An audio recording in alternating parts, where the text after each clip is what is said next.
Hi everybody, this is a recording of the trombone and baritone part for If It Ain't Baroque, arranged by Timothy Loest. I'm just going to play through the whole thing. The trombone part and the baritone part are the same. Couple things I'd like to point out before I start. We'll start the metronome at a quarter note equals 126. As it says at the top of the page, your range is allegro, which means fast.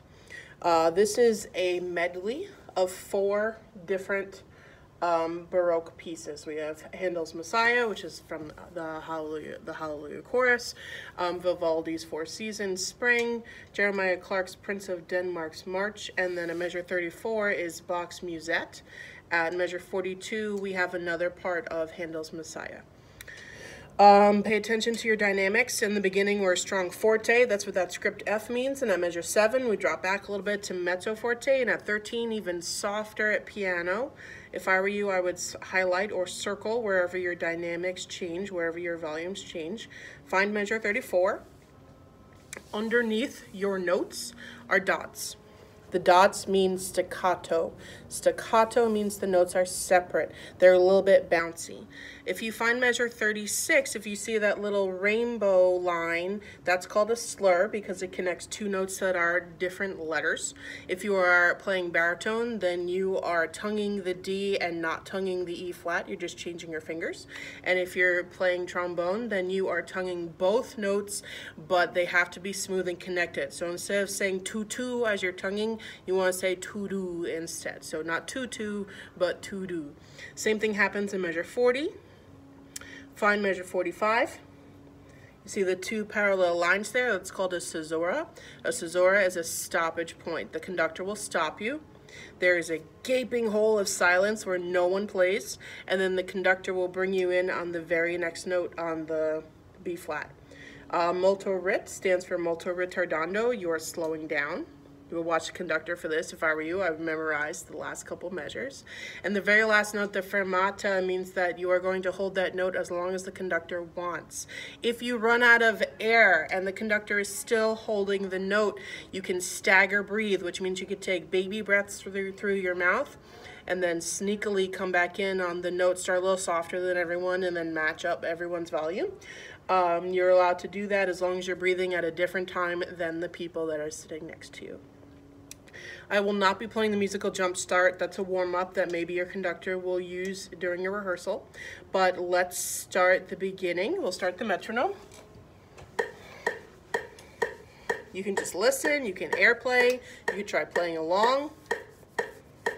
If I go too fast, you can change the speed of this video by clicking the gear at the bottom of this window. You can slow this down a little bit. Here we go. 1, 2, 1, 2, big breath.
Because one thing I'd like to point out to our trombone friends, if you find measure 37, if you please, you have C, F, D, B flat. That F, you have a choice. You can play that F in first, or you can play that F in sixth position.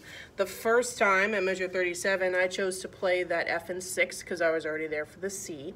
In measure 41, you can also play that F in sixth if you want. You don't have to because you're going to end up in first anyway for the B flat.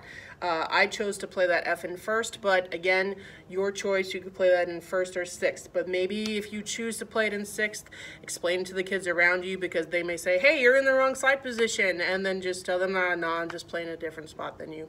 Okay, well, good luck, and I'll see you at All District.